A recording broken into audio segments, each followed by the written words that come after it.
प्यार किसी जगह का मोहताज नहीं होता। ये हो जाता है कहीं भी, किसी से भी। आज मैं आपको एक प्रेम कहानी सुनाने जा रहा हूँ जो हकीकत भी है और काल्पनिक भी। राम राम। आपने मेरी पिछली प्रेम कहानी a night train eight Karjat को बहुत प्यार दिया है। उस अधूरी प्रेम कहानी को आपका इतना प्यार मिला तो देखते हैं इस कहानी से आप खुद को कितना जोड़ पाते हैं। राम राम। आप सुन रहे हैं वंदे भारत एक्सप्रेस। अब आप भी सोच रहे होंगे कि भला प्रेम कहानी का ट्रेन से क्या लेना देना। देखिए, ये प्रेम जो होता है ये कहीं भी हो जाता है, किसी से भी। प्यार करने के लिए कोई फॉर्मूला थोड़ी ना लगता है। पिछले महीने मैं अपने ऑफिस के काम से अहमदाबाद जा रहा था। वंदे भारत ट्रेन जो पूरे भारत में प्रसिद्ध है, तो मैंने सोचा कि क्यों ना मैं भी एक बार इस ट्रेन में बैठने का आनंद उठाऊं। लेकिन दिक्कत ये थी कि मेरा प्रोग्राम लास्ट मोमेंट पर बना था, इसलिए मुझे टिकट नहीं मिल पाई। पर फिर भी मुझे इसी ट्रेन में एक बार सफर करना था। मैं सुबह 6:15 बजे बोरीवली स्टेशन पहुंच चुका था। मैंने अपने साथ अपना छोटा सा ऑफिस बैग लिया हुआ था। सुबह सुबह पंछियों की चहकती आवाज से मेरा मन बहुत खुश था। 10 मिनट के इंतजार के बाद मेरी ट्रेन आ गई। ट्रेन की रफ्तार धीमी हुई और मेरे सामने एग्जीक्यूटिव क्लास का कोच आया। अब चेयर कार के लिए मुझे कुछ दूर भागना पड़ता और इसमें ट्रेन भी छूटने का डर था, क्योंकि ट्रेन सिर्फ कुछ ही पलों के लिए स्टेशन पर रुकी थी। फिर मैंने सोचा कि छोड़ो यार, हटाओ, इसी में चलते हैं। आखिर वापस लौटने के बाद मुझे अपने दोस्तों के बीच शेखी भी तो बघारनी थी। बस मैं चढ़ गया। 1 मिनट के होल्ड के बाद ट्रेन भी रवाना हुई और इसी के साथ मेरा सफर शुरू हो गया।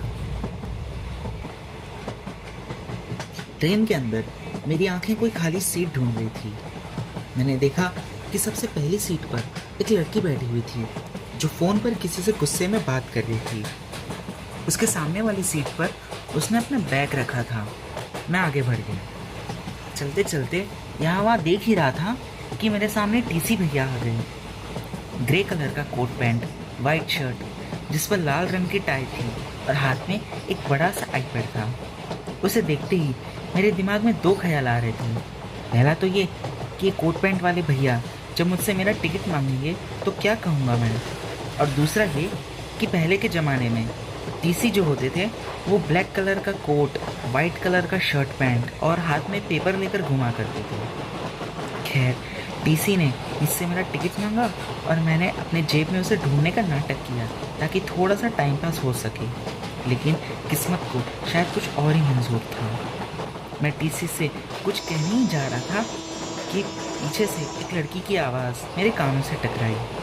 मैंने पीछे पलट कर देखा तो एक 23-24 साल की लड़की जो कुछ ही देर पहले किसी से फ़ोन पर गुस्से में बात कर रही थी, वो अपनी सीट से उठी और गुजराती में कुछ कहे जा रही थी।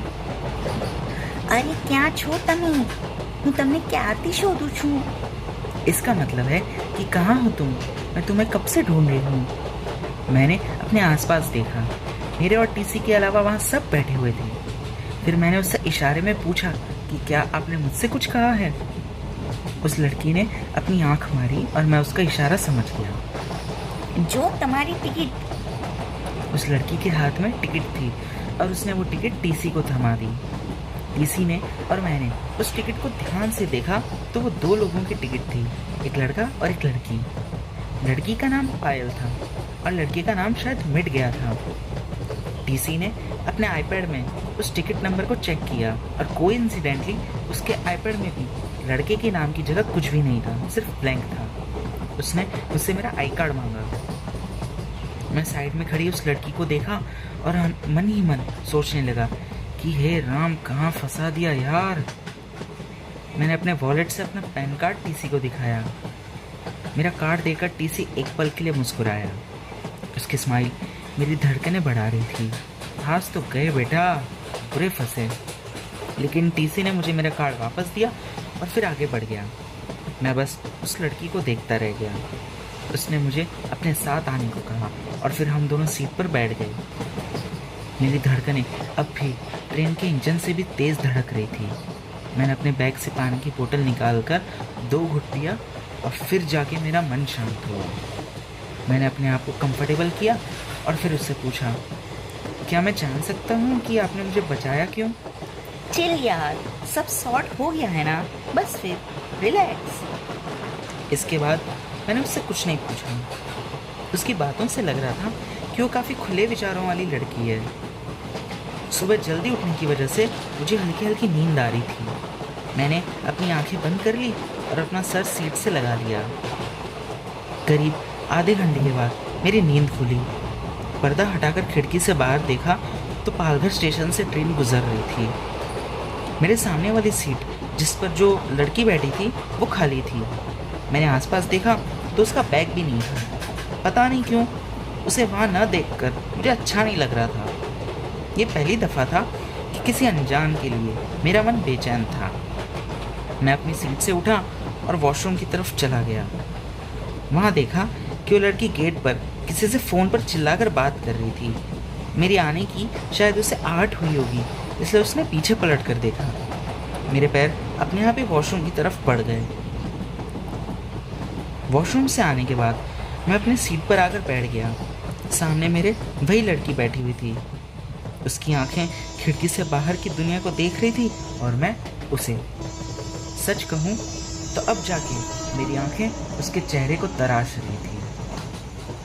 घने और काले लंबे बाल जिसकी उसने चोटी बना रखी थी, चौड़ा सा माथा जिस पर छोटी सी बिंदी बहुत खूब तरीके से सजी हुई थी, गहरी आंखें जिनमें हल्का सा काजल लगाया हुआ था, नाक में लौंग और होंठों पर हल्के गुलाबी रंग की लिपस्टिक। सच पूछो तो उसकी खूबसूरती को बयां करने में उस वक्त मेरे पास शब्दों का जैसे अकाल पड़ गया था। मैंने अपने बैग से डायरी निकाली और फिर कुछ शब्दों को थोड़ा सा तोड़ मरोड़ कर कुछ लिखने लगा। एक किताबी चेहरा मेरी आंखों में जा बसा कि सफ़र पूरा होते होते खूबसूरत सी पढ़ाई हो गई। आप राइटर हैं? उस लड़की ने बातों का दौर शुरू करते हुए कहा। जी वो हम राइटर नहीं हैं, लेकिन लिखने और पढ़ने का शौक़ रखते हैं। अच्छा, तो फिर सुनाइए कुछ। उस लड़की की फरमाइश ने मुझे दुविधा में डाल दिया था। मेरी नज़रें मेरी डायरी के पन्नों पर दौड़ रही थी कि कौन सी शायरी या कौन सी कविताएं सुनाई जाए। मैं बहुत खुश था क्योंकि पहली बार किसी लड़की ने मुझसे कोई कविता कहने को कहा था। नज़रें दौड़ाते दौड़ाते एक पन्ने पर आकर रुकी।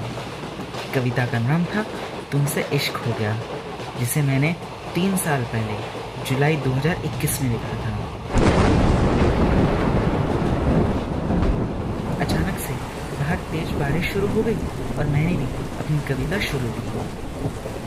हमने तो दोस्ती करनी चाहिए, तुमसे इश्क हो गया, धीरे धीरे ही सही, मगर तुमसे इश्क हो गया। हमें नहीं आता प्यार करना, ये तुम्ही से सीखा है। दिल से मुस्कुराना भी तुम्ही से सीखा है। जब भी तू रहे मेरे सामने तब तब ये दिल बेजुबां हो गया, धीरे धीरे ही सही, मगर तुमसे इश्क हो गया। तेरे गिरते आंसुओं को मैं अपनी पलकों से पी लूँ, तुझे देखते देखते पूरी ज़िंदगी में जी लूँ। जब भी तुझे ना देखूँ तब तब ये मन बावरा हो गया, धीरे धीरे ही सही, पर तुमसे इश्क हो गया, धीरे धीरे ही सही, पर तुमसे इश्क हो गया। क्या बात है राइटर साहब, आप तो बड़ा कमाल का लिखते हैं। जी शुक्रिया। बस कभी कभी भावनाएं कलम का साथ देने लगती है। और कुछ सुनाइए ना, हमें कविताएं सुनना बहुत अच्छा लगता है। बस फिर क्या था, मेरी और उसकी बातों के साथ ही हमारे प्रेम की बंजर ज़मीन पर इश्क की छोटी सी कली खिलनी शुरू हो चुकी थी। उसके बाद मैंने उसे 3-4 कविताएं और शायरियाँ सुनाई। अब तो सिर्फ वो ही नहीं बल्कि आसपास के कुछ पैसेंजरों से भी मुझे वाह वाही बटोरने का मौका मिल चुका था। फिर कुछ देर के बाद हमारा नाश्ता आ गया और हम दोनों से खाने लगे। नाश्ता करते करते उसका फ़ोन बज उठा। उसने स्क्रीन पर कॉल करने वाले का नाम देखा। उसका चेहरा बता रहा था कि इस कॉल से उसका मूड ख़राब हो गया था। वो नाश्ते को बीच में छोड़कर उठ गई और गेट के पास जाकर ज़ोर से फ़ोन पर किसी को चिल्लाने लगी।